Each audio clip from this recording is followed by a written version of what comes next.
بسم الله الرحمن الرحيم. الحمد لله رب العالمين، والصلاة والسلام على سيد الأنبياء والمرسلين وعلى آله وصحبه وسلم تسليما كثيرا. أما بعد، فبالسند المتصل منا إلى أمير المؤمنين في الحديث محمد بن إسماعيل البخاري رحمه الله تعالى في كتابه الجامع المسند الصحيح المختصر من أمور رسول الله صلى الله عليه وسلم وسننه وأيامه أنه قال: باب قول الله تعالى: ونضع الموازين القسط ليوم القيامة وأن أعمال بني آدم وقولهم يوزن. وقال مجاهد: القسطاس والعدل بالرومية، ويقال القسط مصدر المقسط وهو العادل، وأما القاصد فهو الجائز. قال حدثنا أحمد بن إشكاب قال حدثنا محمد بن فضيل عن عمارة بن القعقاع عن أبي زرعة عن أبي هريرة رضي الله تعالى عنه قال: قال النبي صلى الله عليه وسلم: كلمتان حبيبتان إلى الرحمن خفيفتان على اللسان ثقيلتان في الميزان، سبحان الله وبحمده سبحان الله العظيم. الحمد لله وكفى، والصلاة والسلام على عباده الذين اصطفى. أما بعد، فأعوذ بالله من الشيطان الرجيم. بسم الله الرحمن الرحيم. ونضع الموازين القسط ليوم القيامة. صدق الله العظيم وصدق رسوله النبي الكريم، ونحن على ذلك لمن الشاهدين والشاكرين، والحمد لله رب العالمين. اللهم صل على محمد وعلى آل محمد كما صليت على إبراهيم وعلى آل إبراهيم إنك حميد مجيد.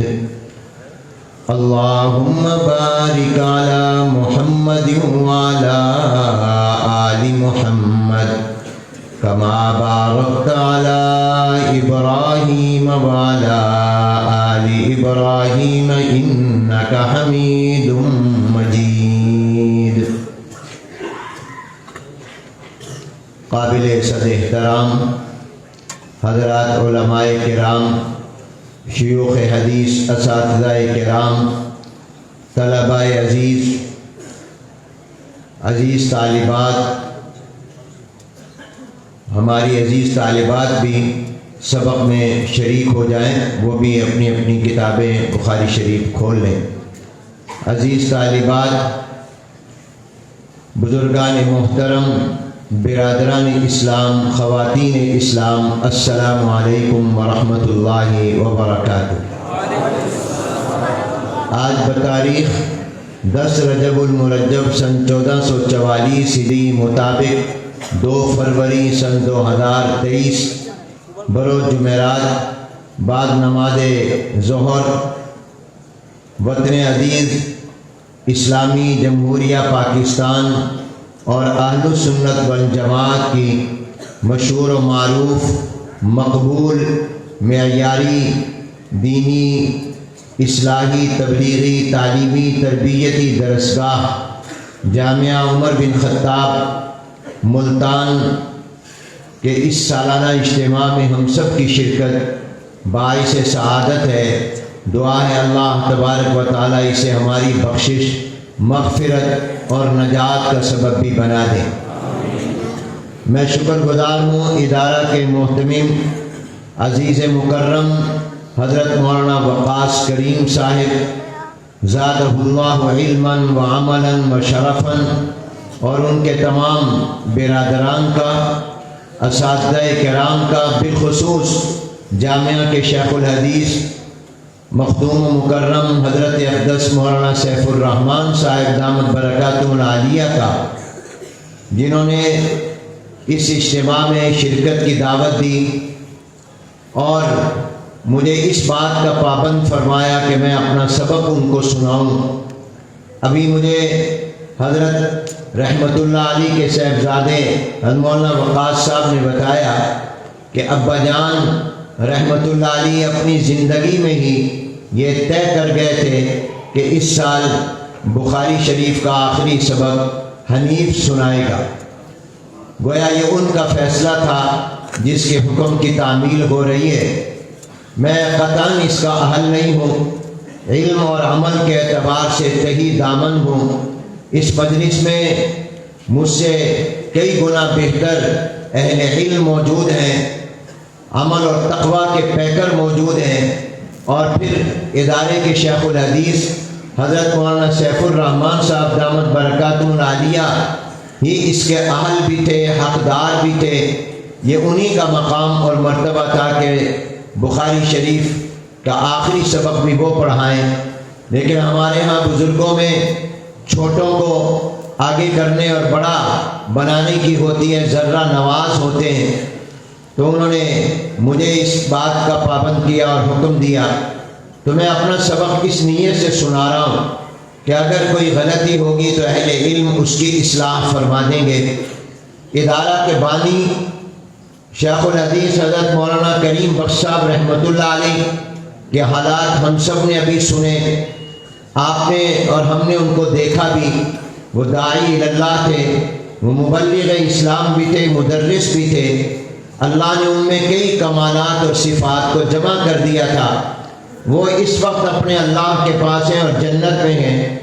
دنیا کے فلاسفر یہ کہتے ہیں کہ موت کی حقیقت یہ ہوتی ہے کہ انسان جو کچھ کھاتا اور پیتا ہے، جو خوراک ہے، یہ جب اس کے جسم میں جاتی ہے تو اس میں ایک بھاپ پیدا ہوتی رہتی ہے، اور جب اس کا جسم وہ بھاپ پیدا کرنا، سٹیم پیدا کرنا بند کر دیتا ہے تو اس کی موت ہو جاتی ہے۔ یہ دنیا کے فلاسفر موت کی حقیقت بیان کرتے ہیں، لیکن اسلام کی نظر میں موت کی یہ حقیقت اور تعریف نہیں ہے۔ موت کی کئی تعریفیں کی گئی ہیں۔ ایک تعریف یہ کی گئی ہے کہ موت اسلام کی نظر میں ہے روح اور جسم کے رشتے کا ختم ہو جانا۔ جب تک روح اور جسم کا تعلق رہتا ہے، جسم اللہ نے مٹی سے بنایا ہے، روح اللہ نے اوپر سے ڈالی ہے، روح امر ربی ہے، اور جسم انسان کا مٹی اور خاکی ہے۔ جب ان کا رشتہ جڑ جائے تو زندگی آ جاتی ہے، اور جب یہ روح اور جسم کا رشتہ ختم ہو جائے اور روح جسم سے نکل کر اوپر چلی جائے اللہ کے حکم سے، تو موت آ جاتی ہے۔ تو موت کسی بھاپ اور سٹیم کے پیدا کرنے کی صلاحیت کے ختم ہو جانے کا نام نہیں ہے، بلکہ موت نام ہے روح اور جسم کے رشتے کا ختم ہو جانا۔ یہ اسلام کی نظر میں موت کی تعریف ہے، مگر اہل علم فرماتے ہیں یہ عام انسانوں کی موت کی بات ہے، اہل ایمان کی موت یہ نہیں ہے۔ اہل ایمان کی، مسلمانوں کی موت کی حقیقت یہ ہے کہ ان کی روح دار غرور سے دار سرور میں چلی جائے، دھوکے کے گھر سے خوشی کے گھر میں چلی جائے۔ پہلے وہ روح دنیا میں تھی جو کہ دھوکے کا گھر ہے، پھر وہ نکل کر جنت میں چلی گئی جو خوشیوں اور راحتوں کا گھر اور جگہ ہے، وہ جہان سرور کا ہے۔ تو اہل ایمان کے لیے موت کی حقیقت یہ ہے کہ دار غرور سے دار سرور میں روح کا چلے جانا۔ اور بعض نے کہا یہ تو عام مسلمانوں کی موت کی بات ہے، لیکن اللہ والوں کی، علماء اور صلحاء صلحاء اور اولیاء کی موت کی یہ حقیقت نہیں ہے، بلکہ ان کی موت کی حقیقت یہ ہے کہ محبوب کا اپنے محبوب کے پاس چلے جانا، یعنی بندے کا اللہ کے پاس چلے جانا اور اللہ کی ملاقات کے لیے چلے جانا، اس کو کہتے ہیں اللہ والوں کی موت۔ تو حضرت مولانا کریم بخش صاحب رحمۃ اللہ علیہ اللہ والے تھے، صالح اور صاحب تقویٰ تھے، وہ داعی اللہ تھے، جس کی طرف زندگی بھر بلاتے رہے انہی کے پاس چلے گئے۔ تو اللہ والوں کی موت ہوتی ہے اللہ کی ملاقات، ان کی تو موت ایک پل ہے، الموت جسر یوصل الحبیب الی الحبیب، یہ تو موت ایک پل ہے جس کو کراس کر کے حبیب تک پہنچ جاتا ہے، اللہ کا محبوب اللہ تک پہنچ جاتا ہے، بندہ اللہ تک پہنچ جاتا ہے۔ تو اس کو کہتے ہیں موت اللہ والوں کی۔ یقیناً حضرت مولانا کریم بخش صاحب رحمۃ اللہ علیہ انہی میں شامل ہیں، اللہ ان کے درجات کو بلند سے بلند تر فرمائے۔ ایک بخاری کے ختم کے وقت میں وہ نہیں ہے، اور اس سے پہلے جب بخاری شریف کا آخری سبق جہاں جامعہ میں پڑھا جا رہا تھا تو ہمارے بہت ہی مشفق، بہت ہی محبوب، بہت ہی مہربان اور اللہ کے ولی اور درویش اور اس ادارے کے شیخ الحدیث جو جامعہ خیر المدارس کے بھی شیخ الحدیث بھی رہے اور قابل فخر فرزند بھی حضرت مولانا محمد یاسین صابر صاحب رحمۃ اللہ علیہ وہ نہیں تھے تو ایک وقت وہ نہیں، سب چلے گئے۔ حضرت مولانا محمد یاسین صابر صاحب رحمۃ اللہ علیہ بھی اللہ والوں میں سے تھے اور وہ بھی ایک صاحب تقویٰ بزرگ شخصیت تھے۔ تو جامعہ عمر بن خطاب کے یکے بعد دیگرے دو بڑے نقصان ہو گئے، ایک حضرت مولانا محمد یاسین صابر رحمۃ اللہ علیہ جو ہم سب کا نقصان چلے گئے، دوسرے مولانا کریم بخش رحمۃ اللہ علیہ وہ بھی ہم سب کا نقصان ہے اور ہم سب کی وہ ہماری شخصیت چلی گئی۔ تو وہ جامعہ عمر بن خطاب براہ راست ان دو حضرات سے معلوم ہوا، لیکن میرے دوستو یاد رکھو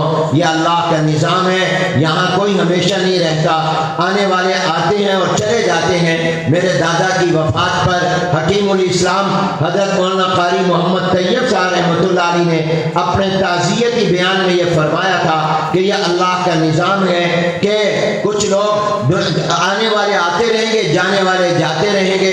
یہ کچھ لوگ سمجھتے ہیں کہ شاید کسی کو جانا نہیں، ایسا نہیں ہے، اور فرمایا یہ موت بھی اللہ کی نعمت ہے، اس لیے کہ اگر یہ سلسلہ نہ ہوتا تو بعد والوں کی صلاحیتیں کیسے ظاہر ہوتی، اگر پہلے پیغمبر رہتے تو جناب نبی کریم صلی اللہ علیہ وسلم کیسے تشریف لاتے، حضور علیہ السلام ہمیشہ رہتے تو صدیق اکبر رضی اللہ عنہ کی صلاحیتیں کیسے سامنے آتی، اگر جانشین پیغمبر ہمیشہ رہتے تو عمر بن خطاب رضی اللہ تعالیٰ عنہ کی صلاحیتیں اور ان میں جو اللہ نے جوہر اور کمالات رکھے تھے وہ کیسے آتے۔ اسی طرح پر حضرت مولانا کریم بخش رحمۃ اللہ علیہ گئے ہیں، مگر جامع عمر بن خطاب قائم ہے اور قائم رہے گا، ان کے صاحبزادے موجود ہیں، الحمدللہ صالح ہیں، باصلاحیت ہیں، اساتذہ موجود ہیں، انشاءاللہ اللہ ان کو موقع دے گا اور یہ آگے اب کام کریں گے اور اللہ ان کی صلاحیتوں کو نکھارے گا۔ اور یاد رکھیے کہ جب کوئی بڑا جاتا ہے تو پھر اللہ ان چھوٹوں میں بڑوں کی نسبتیں بھی منتقل کر دیا کرتے ہیں اور ان چھوٹوں میں بڑوں کی نسبت کی برکات بھی آ جایا کرتی ہیں، تو اللہ تعالیٰ ان سے بھی کام لیتا ہے۔ انشاءاللہ یہ ادارہ ہمیشہ قائم رہے گا اور میں اور آپ ہمیشہ اس ادارے سے اپنا تعلق رکھیں گے، یہ ہمارے اوپر فرض ہے، جانے والوں کا بھی اور موجود حضرات کا بھی۔ اور یہ حضرت مولانا مرحوم کے لیے، ہمارے حضرت مولانا محمد یاسین صابر صاحب رحمۃ اللہ علیہ کے لیے اور دیگر حضرات کے لیے جو زندہ ہیں یا چلے گئے، ان سب کے لیے یہ صدقہ جاریہ ہے، اللہ اسے قائم دائم رکھے۔ وقت چونکہ مختصر ہے، ابھی ہمارے عزیز طلباء کی دستار بندی بھی ہونی ہے، ہم نے نماز عصر بھی ادا کرنی ہے، اس لیے لمبا وقت تو ہے نہیں کہ اس سبق کو تفصیل سے پڑھا جائے، وہ انشاءاللہ حضرت مولانا سیف الرحمن صاحب دامت برکاتہ العالیہ آپ کو درسگاہ میں پڑھا دیں گے۔ یہاں چونکہ بڑی تعداد میں ہمارے عوام بھی ہیں اور بہت سے حضرات ہیں، اس لیے میں صرف چند باتیں اس سبق کے حوالے سے عرض کروں گا اور میری گفتگو کا موضوع ہوگا کہ اس سبق میں کیا سبق ہے، اس سبق میں کیا سبق ہے، پیغام کیا دیا جا رہا ہے، بس وہ میں عرض کروں گا۔ سب سے پہلا پیغام یہ ہے جو امام بخاری رحمۃ اللہ علیہ نے دیا ہے آپ جانتے ہیں اس کتاب کا نام بخاری نہیں ہے، مشہور بخاری سے ہو گئی، لکھنے والے بخارا کے رہنے والے تھے اس لیے ان کو بخاری کہتے تھے، کتاب کا نام بھی یہ ہو گیا، ورنہ اس کا نام وہی ہے جو میرے عزیز نے پڑھا، الجامع الصحیح المسند المختصر من امور رسول اللہ صلی اللہ علیہ وسلم وسننہ وایامہ۔ امام بخاری نے اس کتاب کو 16 سال میں لکھا ہے۔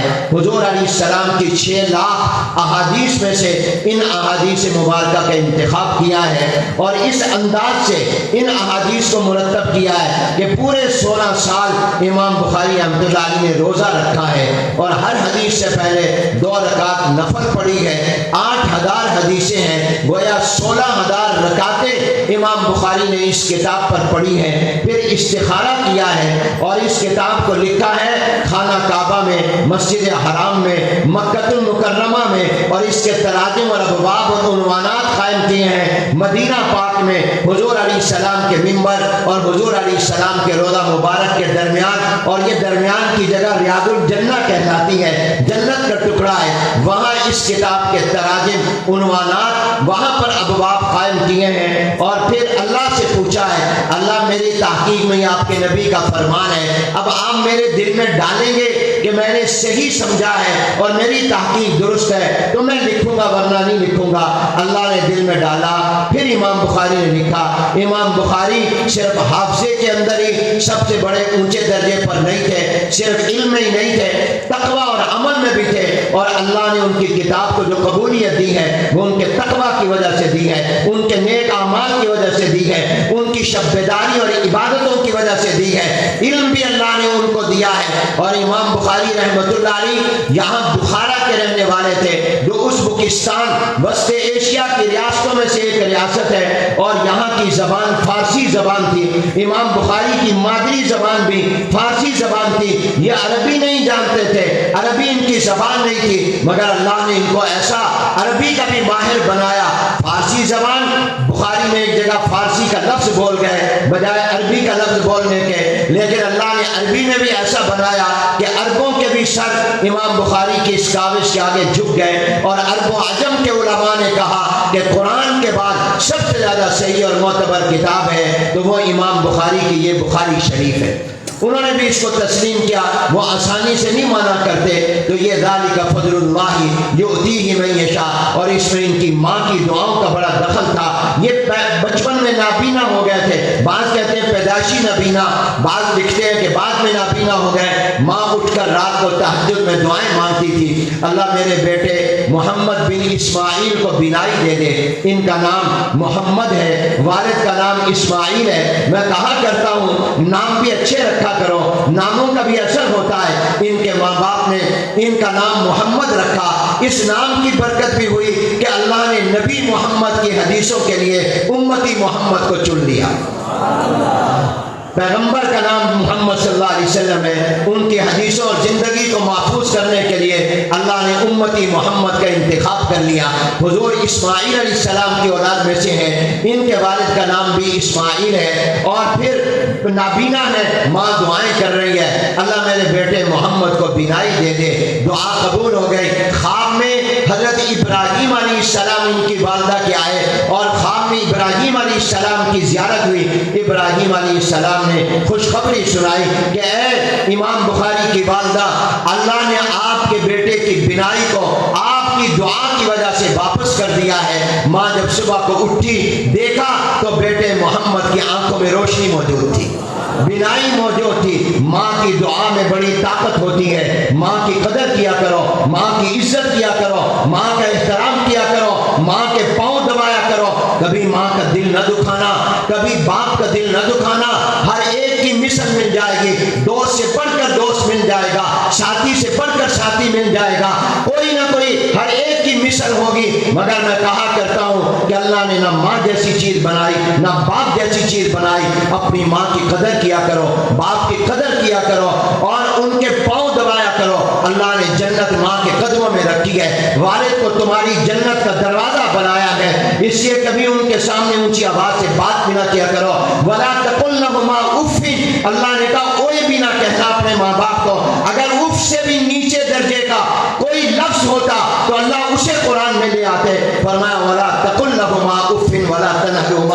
ماں کی دعا میں یہ طاقت ہے کہ امام بخاری نابینا سے بینا ہو گئے، ان کی آنکھوں میں روشنی آ گئی۔ اور میں کہا کرتا ہوں اللہ نے صرف بصارت ہی نہیں دی، بصیرت بھی عطا کر دی، دل کی روشنی بھی عطا کی، آنکھ کی روشنی بھی عطا کی، اور ایسی عطا کی کہ آج دنیا میں ان کو گئے ہوئے کتنے سو سال صدیاں گزر گئیں، مگر آج بھی امام بخاری کی روشنی دنیا کے اندھیروں کو اجالوں میں بدل رہی ہے۔ ایسی روشنی کہ آج بھی ہمیں امام بخاری کی کتاب سے روشنی مل رہی ہے، آج بھی ہمیں ان سے بصیرت مل رہی ہے، آج بھی ان سے ہمیں بصارت مل رہی ہے۔ تو اپنی ماں کی قدر کیا کرو۔ امام بخاری رحمۃ اللہ علیہ نے اپنی کتاب کو ختم کرتے ہوئے جو ہمیں پیغام دیے ہیں، اس سبق میں جو سبق دیے ہیں وہ میں آپ کو عرض کرنا چاہتا ہوں اختصار کے ساتھ، اشاروں میں، اس کی تفصیل کا وقت نہیں ہے، پھر زندگی رہی تو انشاءاللہ عرض کریں گے۔ پہلا پیغام یہ ہے کہ امام بخاری رحمۃ اللہ علیہ نے مجھے اور آپ کو سمجھایا کہ اصل چیز عقیدہ ہے، اپنے عقیدے کو ٹھیک کرو، اپنے عقائد کی اصلاح کرو، اس لیے کہ نماز، روزہ، زکوٰۃ، حج ان کا نمبر بعد میں ہے، عقیدہ پہلے آتا ہے۔ مثال یوں سمجھ لیں، پہلے آپ بنیاد رکھتے ہیں، پھر اس کے اوپر مکان بناتے ہیں، پلازہ بناتے ہیں، پہلے نیچے بنیاد ہوتی ہے، بنیاد نظر نہیں آیا کرتی مگر عمارت کھڑی اسی پر ہوتی ہے۔ بنیاد کمزور ہو عمارت کمزور ہوگی، بنیاد مضبوط ہو عمارت مضبوط ہوگی، بنیاد کمزور ہوگی چند دن میں گر جائے گی عمارت، اور بنیاد اگر مضبوط ہوگی زلزلے بھی اس کو گرا نہیں سکیں گے، زمین کا ہلنا بھی اس کو گرا نہیں سکے گا۔ تو اسی لیے فرمایا اپنے عقیدے کو پہلے ٹھیک رکھنا، اس لیے کہ نماز، روزہ، زکوٰۃ، حج بمنزل عمارت کے ہیں اور عقیدہ بمنزل بنیاد اور اساس کے ہے۔ تمہارا عقیدہ ٹھیک ہونا چاہیے۔ اس سے امام بخاری نے اپنی کتاب کو کتاب الایمان سے شروع کیا۔ تمام جامع کتابیں لکھنے والے وہ اپنی کتاب کو ایمان سے شروع کرتے ہیں۔ یہ کیا ہوتا ہے؟ یہ عقیدہ ہے۔ اور امام بخاری نے سب سے زیادہ اہمیت اس کی کیوں بتائی؟ اس طرح پر بتائی کہ شروع بھی عقیدے سے کیا، کتاب الایمان سے کیا، ختم بھی اپنی کتاب کو عقیدے پر، کتاب التوحید پر کیا۔ گویا شروع میں بھی عقیدہ بیان کیا، آخر میں بھی عقیدہ بیان کیا، بتا دیا کہ جب تم دنیا میں آؤ تمہارا اس وقت بھی عقیدہ ٹھیک ہو، پھر زمانے کے حالات، زمانے کے انقلابات، زمانے کا تغیر، زمانے کی پیسوں کی چمک تمہیں اس عقیدے سے کہیں آگے پیچھے نہ کر دے۔ کسی لالچ میں، کسی ڈر میں اپنے عقیدے کو ختم نہ کر دینا۔ اس لیے اپنی کتاب کو ختم بھی عقیدے پر کر رہے ہیں، اول عقیدہ آخر عقیدہ، گویا زندگی کے آغاز میں بھی عقیدہ صحیح ہو، زندگی کے اختتام پر بھی عقیدہ صحیح ہو۔ اس سے امام بخاری نے اپنی کتاب کو شروع بھی عقیدے سے کیا، ختم بھی عقیدے پر کیا۔ شروع کتاب الایمان سے کیا، ایمان بھی عقیدے کا نام ہے، ایمانیات عقائد کو کہتے ہیں۔ ختم کتاب التوحید پر کیا، توحید بھی عقیدے کا نام ہے۔ تو عقیدے کی خیال کرنا، اپنے عقیدے کو مضبوط رکھنا اور اپنے ایمان کو مضبوط رکھنا۔ اور میں سمجھانے کے لیے یہ بات بار بار کہا کرتا ہوں، ایمان کی قدر کرنا، ایمان کو تم سنبھال لینا، اپنے ایمان کو سنبھال کر قبر میں ہم لے جائیں، پھر قبر سے آگے جنت میں ایمان ہمیں لے جائے گا انشاءاللہ۔ کہو اونچی آواز سے سبحان اللہ۔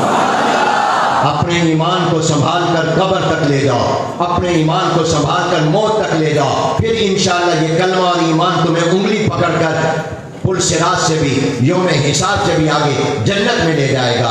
ایمان نہ ہو تو حاجیوں کو پانی پلانا بھی کام نہیں آتا۔ مکے کے کافر مشرک، عقیدہ ٹھیک نہیں، حاجیوں کو پانی پلاتے تھے، بیت اللہ کی صفائی کرتے تھے، حاجیوں کی خدمت کرتے تھے، مہمان نوازی کرتے تھے، کئی اپنی داڑھیوں سے بیت اللہ کی خانہ کعبہ کی صفائی کرتے تھے، مگر یہ کام نہیں آیا، جائیں گے جہنم میں۔ اللہ نے اس کا بدلہ ان کو دنیا میں ہی دے دیا۔ حاجیوں کو پانی پلانا بھی کام نہیں آتا، اور اگر ایمان ہو تو پھر فاحشہ اور بدکارہ عورت کا پیاسے کتے کو پانی پلانا بھی کام آ جاتا ہے۔ ایک فاحشہ عورت نے، آپ نے حدیث میں پڑھا، حضور علیہ السلام نے بیان کیا، وہ بدکارہ تھی، پیاسے کتے کو دیکھا، زبان باہر نکلی ہوئی ہے پیاس کی وجہ سے، پانی پلایا، آواز آئی، ہم نے تجھے جنت میں داخل کر دیا۔ سبحان اللہ کہو اونچی آواز سے۔ اللہ جو سبحان اللہ کہہ رہا ہے اس کو جنتی بنا دے۔ جو سبحان اللہ کہہ رہے ہیں ان کو مکہ مدینہ دکھا دے۔ میرے دوستوں اور بھائیوں، آپ آپ دیکھیے کہ ایمان کتنی بنیادی چیز ہے، عقیدہ کتنا اہم ہے۔ تو پہلا سبق میں پہلا سبق یہ ہے اپنے عقیدے کی فکر کرنا، اپنے عقیدے کو درست رکھنا، اور عقیدے میں توحید کا عقیدہ، رسالت کا عقیدہ، قیامت کا عقیدہ، ختم نبوت کا عقیدہ، جتنے عقائد ہیں ان کو ٹھیک رکھنا۔ دوسرا اس سبق میں سبق کیا ہے؟ دوسرا سبق میں سبق یہ ہے کہ امام بخاری رحمۃ اللہ علیہ نے فرمایا دیکھو قیامت کو یاد رکھنا، اپنی قیامت کو نہ بھول جانا۔ عقیدے میں توحید، ایمان اور توحید رسالت کے بغیر نہیں، وہی توحید معتبر ہے جو نبی کے بتانے کے مطابق ہو۔ پہلے آدمی نبی کو مانتا ہے پھر اللہ کو مانتا ہے، اگرچہ کلمے میں ذکر توحید کا پہلے ہے، رسالت کا بعد میں ہے، لیکن ابو بکر نے حضور کو پہلے مانا، پھر حضور کے بتائے ان کے مطابق اللہ کو مانا۔ وجود میں جب آتا ہے تو رسالت پہلے آتی ہے اور توحید بعد میں آتی ہے، تو توحید کو مانو، رسالت کو مانو۔ پھر اہمیت بتا دی عقیدہ آخرت کی، قیامت کی، حساب و کتاب کی، اور باب قائم کیا آخری وزن اعمال کا کہ قیامت کے دن تولا جائے گا۔ تم اپنی قیامت کو یاد رکھنا، آخرت کو یاد رکھنا۔ کافر آخرت کو نہیں مانتا، وہ دنیا کی زندگی کو سب کچھ کہتا ہے، مگر مومن کا ایمان ہے ایک دن میں نے مرنا ہے، جب تک اللہ قبر میں رکھے گا رہوں گا، پھر میرا اللہ مجھے اٹھائے گا۔ یہ آخرت کا عقیدہ بھی تمہارا عقیدہ ہے، یہ عقیدہ ٹھیک ہونا چاہیے۔ حساب و کتاب، میدان محشر اور وزن اعمال، اس پر تمہارا یقین ہونا چاہیے۔ یہ اہل سنت والجماعت کا عقیدہ ہے۔ دوسرا سبق اور پیغام دیا کہ قیامت کے متعلق کیا، موت کو یاد دلایا، وزن اعمال کا ذکر کیا، اور تیسرا سبق اور پیغام یہ دیا کہ نیک اعمال کرو گے تمہارا نیکیوں کا پلڑا بھاری ہوگا، گناہ کرو گے گناہوں کا پلڑا بھاری ہوگا۔ اس سے فرمایا کسی نسبت پر نہ رہنا کہ میں فلاں باپ کا بیٹا ہوں، میرا باپ محدث ہے، میرا باپ مفسر ہے، میرا باپ محتمم ہے، میرا باپ وفاق کا صدر ہے، میرا باپ وفاق کا ناظم اعلیٰ ہے، میرا باپ صدر ہے، وزیر اعظم ہے۔ اور یہ نسبت ہے تو کیا باپ اگر نبی بھی ہو تو یہ نسبت بھی کام کا نہیں آئے گی جب تک کہ ایمان اور نیک اعمال نہیں ہوں گے۔ حضور نے فرمایا تھا حضرت فاطمہ کو، فاطمہ اس پر نہ رہنا، تو محمد کی بیٹی ہے، یاد رکھنا جس کو اس کے نیک عملوں نے قیامت کے دن پیچھا کر دیا، اس کا نسب اس کو آگے نہیں کر سکے گا۔ بڑے باپ کا بیٹا ہونا آگے نہیں کرے گا، پہلی سب میں کھڑا کرے گا تو ایمان اور نیک اعمال کھڑے کرے۔ تو امام بخاری رحمۃ اللہ علیہ نے ہمیں سبق دیا نیک اعمال کرنا، اپنے وزن کو بنانا، اس میں نماز کا خیال رکھنا، نیک اعمال کا خیال رکھنا۔ تمہارے نیک اعمال ہوں گے تو تمہارا نیکی کا پلڑا بھاری ہوگا، اور اگر نیک اعمال نہیں ہوں گے تو پھر تم آخرت میں کامیاب نہیں ہوں گے۔ اصل کامیابی ناکامی آخرت کی ہے۔ اسی طرح میرے دوستو اس سبق میں ایک سبق اور بھی دیا، اور وہ یہ دیا، اور میری درخواست ہوگی اس کو گنتے رہنا، اللہ مجھے بھی عمل، آپ کو بھی عمل کی توفیق دے۔ فرمایا نیکی میں تمہارے وزن کیسے آئے گا؟ یہ پہلا سبق یاد رکھ لینا، اخلاص کا۔ جو کام اللہ کی رضا کے لیے کرو گے اس میں وزن آئے گا، وہ ثقیل ہوگی۔ جو نہیں فرمایا کہ قیامت کے دن اعمال کو گنا جائے گا، گننے کا نہیں کہا، تولنے کا کہا ہے، اور تولا بھاری چیز ہو تو اس کا وزن زیادہ ہوتا ہے۔ وہ عمل بھاری کیسے ہوگا؟ میری نماز بھاری اور وزنی کیسے ہوگی؟ میرا روزہ وزنی کیسے ہوگا؟ فرمایا اس کے لیے میں نے پہلے بتا دیا تھا، انما الاعمال بالنیات، تم اللہ کی رضا کے لیے کام کرنا، اخلاص کے ساتھ کرنا، تمہارے عملوں میں وزن آ جائے گا۔ اب اخلاص کس کو کہتے ہیں؟ بہت سے حضرات نے تعریف کی ہے۔ ایک تعریف یہ کی گئی، میں یکتم حسناتہ کما یکتم سیئاتہ، مخلص اس کو کہتے ہیں جو اپنی نیکیوں کو اس طرح چھپائے جس طرح گناہوں کو چھپاتا ہے۔ گناہ چھپ کر کرتے ہو کہ نہیں؟ بولو تو صحیح، گناہ چھپ کر کرتے ہو؟ شراب پینے والا چھپ کر پیتا ہے، گناہ کرنے والا چھپ کر، مجھے کوئی دیکھ نہ لے۔ جس طرح گناہوں کو چھپاتا ہے اس طرح نیکیوں کو چھپائے، چھپ کر کرے، صرف میرا اللہ دیکھے کوئی اور نہ دیکھے، اخلاص ہے۔ اور دوسری تعریف اخلاص کی یہ کی گئی ہے جو اپنے نیک عمل پر کسی سے تعریف کی امید نہ رکھے، اپنی شہرت کا امیدوار نہ ہو، مسجد بنائے اللہ کی رضا کے لیے، مدرسے کو چندہ دے اللہ کی رضا کے لیے، ہسپتال بنائے اللہ کی رضا کے لیے، خدمت خلق کرے اللہ کی رضا کے لیے، سیلاب کے متاثرین کی مدد کرے اللہ کی رضا کے لیے۔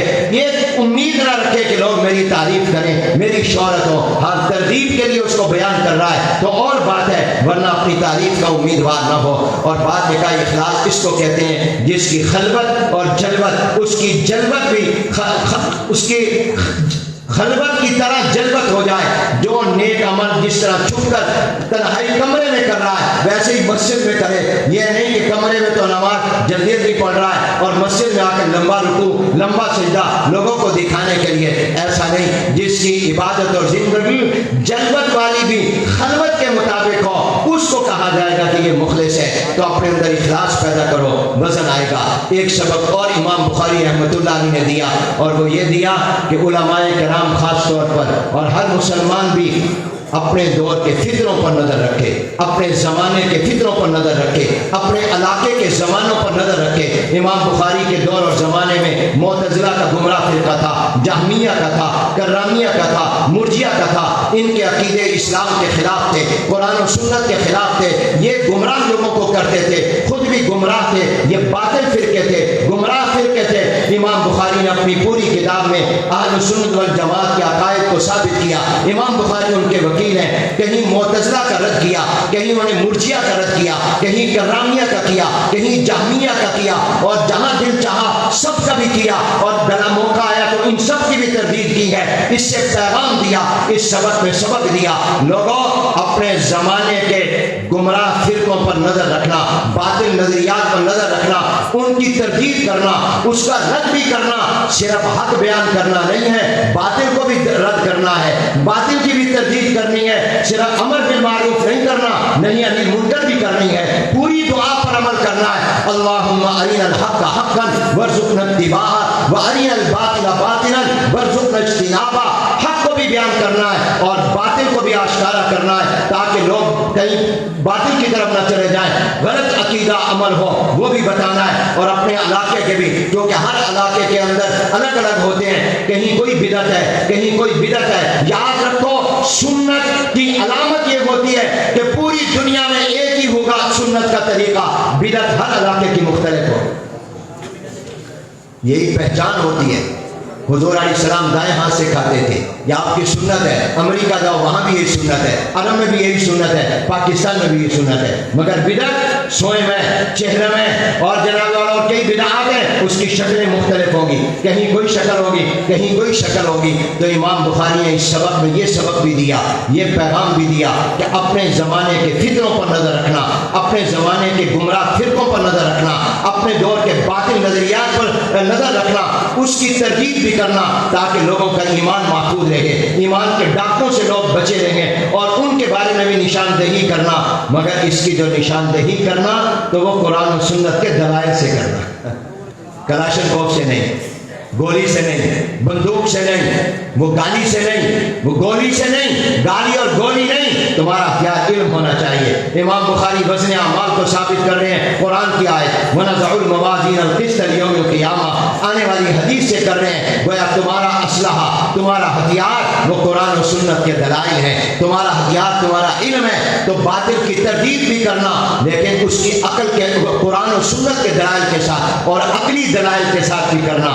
اپنی عقلی دلائل اور نقلی دلائل کے ساتھ اس کی تردید کرنا. اور میرے دوستوں میں اشارتاً کہہ دوں, اس دور میں بھی کئی فتنے ہیں. یہ تو فتنوں کا زمانہ ہے. حضور صلی اللہ علیہ وسلم فرمایا تھا قیامت کے قریب دریا کی پانی کی موجوں کی طرح فتنے آئیں گے, ایک کے بعد دوسرا. صبح کو مومن, شام کو کافر, شام کو مومن, صبح کو کافر ہوگا. اور ان فتنوں میں ایک بڑا فتنہ آج مغربیت کا فتنہ ہے. آج مغربیت کی یلغار ہے, آج مغربیت کی للکار ہے. آج مغربیت اپنی تحقیق کو لانا چاہ رہی ہے, تمدن کو لانا چاہ رہی ہے. پارلیمنٹ میں اسلام کے خلاف قانون بن رہے ہیں. یہ ٹرانسجینڈر پاکستان کی اسمبلی میں بنا, باہر کلمہ لکھا ہے, اندر کلمے کے خلاف قانون بنا کہ جو چاہے اپنی مرضی سے کہہ دے میں مرد ہوں, اس کو مرد مانیں گے. جو چاہے کہہ دے میں عورت ہوں, اس کو عورت مان لیں گے, بھلے وہ عورت مرد ہو, بھلے وہ مرد عورت ہو. یہ قانون کہاں بن رہا ہے؟ یہاں بن رہا ہے. یہ مغربی نظریات ہیں, یہ مغربی افکار ہیں, یہ مغربی تہذیب ہے. عورت کو ننگا کر دو, اس کے جسم سے لباس اتار دو, مرد کے جسم سے لباس اتار دو. یہ شریعت کو پیچھے رکھ دے, اپنے انسانی حقوق کو آگے لے آئے. آج کا فتنہ مغربیت کا فتنہ ہے. میں مغرب نہیں کہہ رہا, مغربیت کہہ رہا ہوں. اس فتنے کو سمجھو. امام بخاری نے اپنے زمانے کے فتنوں کو سمجھا, پھر ان کا رد کیا. ہماری بھی ذمہ داری ہے کہ ہم آج کے دور کے جو فتنے ہیں ان کو سمجھیں اور ان کا رد کریں. یہ پیغام بھی دیا, اور اس سبق میں یہ سبق بھی دیا, عقل پرست نہ بننا, خدا پرست بننا. معتزلہ اپنی عقل کے پیچھے چلتے تھے, اس سے انکار کر دیا دیا، نماز کیسے تولی جائے گی؟ یہ تو عرض ہے، اس کا تو وجود نہیں ہے، یہ عقل کے پیچھے چلے۔ امام بخاری نے آیت لا کر کہا وَنَضَعُ الْمَوَازِينَ الْقِسْطَ لِيَوْمِ الْقِيَامَةِ، ہم قرآن کے پیچھے چلیں گے، تمہیں عقل پر چلنا مبارک، ہمیں قرآن پر چلنا مبارک۔ سبحان اللہ کہہ عقل پرست نہ بنو، خدا پرست بنو، اور کوئی شریعت کا مسئلہ عقل کے خلاف نہیں ہے۔ عقل نیچے ہے، اللہ کی وحی اوپر ہے، اور یہی ربط ہے۔ امام بخاری پہلا باب بطور تمہید لائے، باب کیف کان بدء الوحی، اس میں بھی امام بخاری نے آپ کو اللہ کی وحی سے جوڑا، اور آخر میں بھی عقل کی بنیاد پر جو نظریہ ہے اس کی تردید کر کے پھر امام بخاری آپ کو وحی سے جوڑ رہے ہیں۔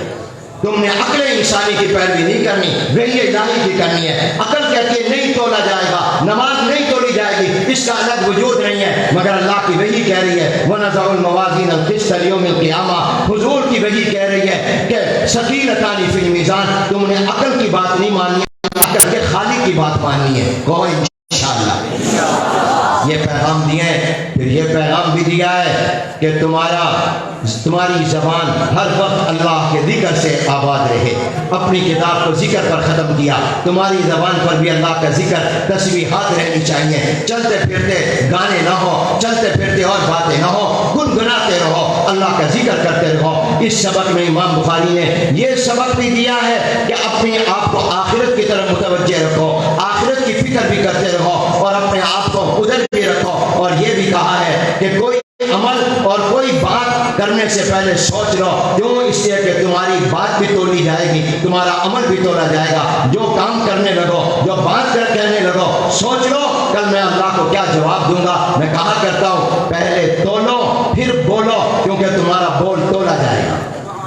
پہلے تولو پھر بولو، کیونکہ تمہارا بول تولا جائے گا۔ پہلے تولو پھر عمل کرو، کیونکہ تمہارا عمل تولا جائے گا۔ اور زبان کی حفاظت کا سبق بھی دیا کہ زبان کی بھی حفاظت کرو، اور سر سے پاؤں تک کے اپنے وجود اور اپنے اعمال کی حفاظت بھی کرو۔ جب تک عمل نہیں بدلیں گے، حالات نہیں بدلیں گے۔ آج پاکستان نیچے جا رہا ہے، معاشی دیوالیہ کے قریب ہے، مہنگائی کا عذاب و سیلاب مسلط ہو رہا ہے۔ پاکستان میں سیاسی استحکام نہیں، نظریاتی استحکام نہیں، معاشی استحکام نہیں ہے، آئینی اور دستوری استحکام نہیں ہے۔ اس کی وجہ کیا ہے؟ ہم نے قرآن کو چھوڑ دیا۔ وجہ کیا ہے؟ ہم نے اسلام کو چھوڑ دیا۔ جو اللہ سے وعدہ کیا تھا 75 سال ہو گئے، ہم نے اسلام کا مذاق اڑایا ہے، اسلام کو نافذ نہیں کیا۔ ہم نے کلمے والی پارلیمنٹ کے باہر کلمہ لکھا ہے، اندر اسلام کے خلاف بیٹھ کر قانون بنائے ہیں۔ ہم نے حدود قوانین کو بدلا ہے، ہم نے زنا بالرضا کو، اپنی مرضی کے خوشی کے زنا کو تحفظ دیا ہے اسی پارلیمنٹ میں۔ تو پھر پاکستان پر رحمت کہاں سے آئے؟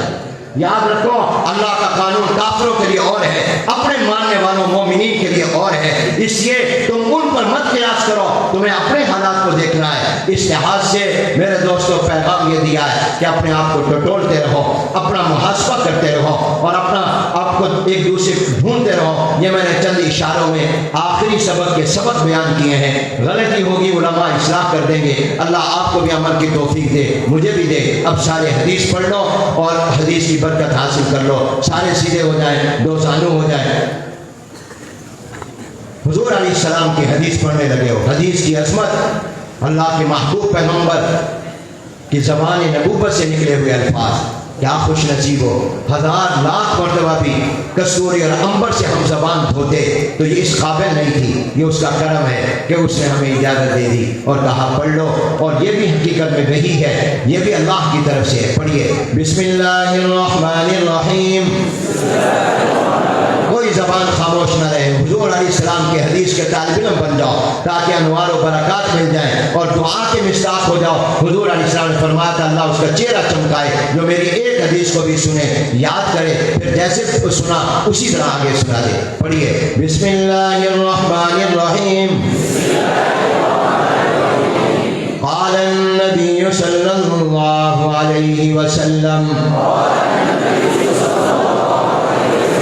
کلمتان حبیبتان الی الرحمن خفیفتان علی اللسان ثقیلتان فی المیزان سبحان اللہ وبحمدہ سبحان اللہ العظیم۔ سبحان اللہ و بحمدہ سبحان اللہ العظیم سبحان اللہ و بحمدہ سبحان اللہ العظیم۔ مبارک ہو، حضور اکرم صلی اللہ علیہ وسلم نے فرمایا 2 کلمے مراد کلام ہے، رحمان کو بہت پسندیدہ ہے یہ کلمے بھی اور ان کا پڑھنے والا بھی، اور جو پڑھے گا رحمان کی رحمتیں آئیں گی۔ اللہ نہیں کہا حالانکہ وہ عالم ذاتی ہے، الرحمن کہا، اسماء الحسنہ میں نمبر 1 پر تو اللہ کا نام اللہ ہے، مگر وہ نہیں کہا کیونکہ معنی یہ پیدا کرنا تھا کہ اس پر رحمان کی رحمتیں آتی ہیں جو ان کو پڑھتا ہے، اور چھوٹی نیکی پر ثواب بڑا دے دینا یہ بھی رحمان کی شان ہوتی ہے۔ فرمایا رحمان کو پسندیدہ ہے۔ آپ نے ابھی پڑھا اور پڑھیں گے، آپ سارے رحمان کے محبوب ہو گئے، سبحان اللہ کے۔ فرمایا رحمان کو محبوب ہے، زبان پر ہلکے پھلکے ہیں، کوئی پڑھنے میں دشواری اور مشقت نہیں، ہر ایک بچہ بھی پڑھ لیتا ہے، مرد عورت بھی پڑھ لیتے ہیں، لیکن ترازو میں بڑے بھاری ہوں گے۔ جب میزان میں اللہ رکھیں گے بھاری دبوں گے، جب وزن ہوگا تو ثابت ہو گیا کہ تولا جائے گا۔ یہی موضع ترجمہ ہے ثقیلتان فی المیزان، یہی مقصد ہے یہ لفظ، اسی سے امام بخاری کا دعویٰ ثابت ہو رہا ہے۔ فرمایا وہ کون سے 2 کلمے ہیں؟ سبحان اللہ و بحمدہ سبحان اللہ العظیم۔ پھر پڑھ لو، سبحان اللہ و بحمدہ سبحان اللہ العظیم سبحان اللہ و بحمدہ سبحان اللہ العظیم سبحان اللہ و بحمدہ سبحان اللہ العظیم۔ اللہ تعالیٰ نے آپ کو جامع عمر بن خطاب کی برکت سے اپنا محبوب بنا لیا، یہ مدرسے نے آپ کو حدیث پڑھائی ہے۔ اب تم اللہ کے محبوب بن گئے ہو، اس لیے قدر کرنا۔ اب پہلے تم اللہ سے محبت کرتے تھے، اب اللہ تم سے محبت کر رہا ہے۔ وآخر دعوانا ان الحمد للہ۔